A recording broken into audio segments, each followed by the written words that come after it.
Waziri Mkuu wa Jamhuri ya Muungano wa Tanzania Dr. Mwigulu Nchemba amezindua safari za meli ya kihistoria mkoa wa Mwanza ya MV New Mwanza na kuweka historia kwa nchi za ukanda wa maziwa makuu. Kuzinduliwa kwa meli hiyo ni historia kwa Tanzania, kuweka kumbukumbu kwa vizazi vijavyo, ambapo tangu uhuru ni meli ya kwanza ya kisasa abiria na mizigo kuzinduliwa na kufanya safari zake katika nchi za maziwa makuu.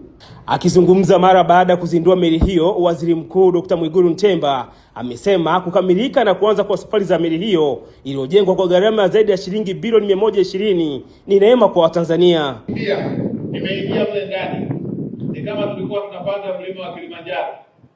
Ni meli kubwa kwa vipimo tulivyoambiwa hapa, inaendana na urefu wa viwanja vya mpira wa miguu.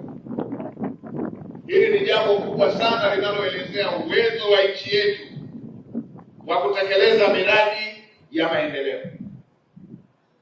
Inaelezea uwezo wa kiongozi wetu katika kutekeleza maono makubwa yanayoweza kuwaletea Watanzania na wana Mwanza maendeleo.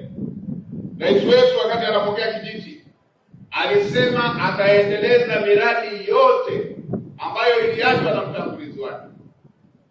Alisema hayo, vitendo hivi tunavyofanya vinaelezea utekelezaji wa kauli yake hiyo aliyoitoa.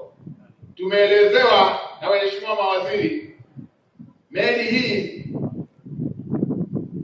wakati ilipoanza, tumeelezewa na waheshimiwa mawaziri daraja la Busisi, Kigongo Busisi lilipoanza, na sasa hii ni miradi mikubwa miongoni mwa miradi mingi ambayo imeshakamilika na inaenda sasa meli kuungana na miradi ambayo tayari utekelezaji wake umeanza.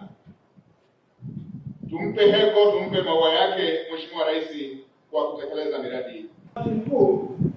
Wakati serikali ya awamu ya sita inapoingia madarakani, mradi huu ulikuwa umefikia 40% tu ya utekelezaji wake, huku mkandarasi akiwa amelipwa shilingi bilioni 40.644.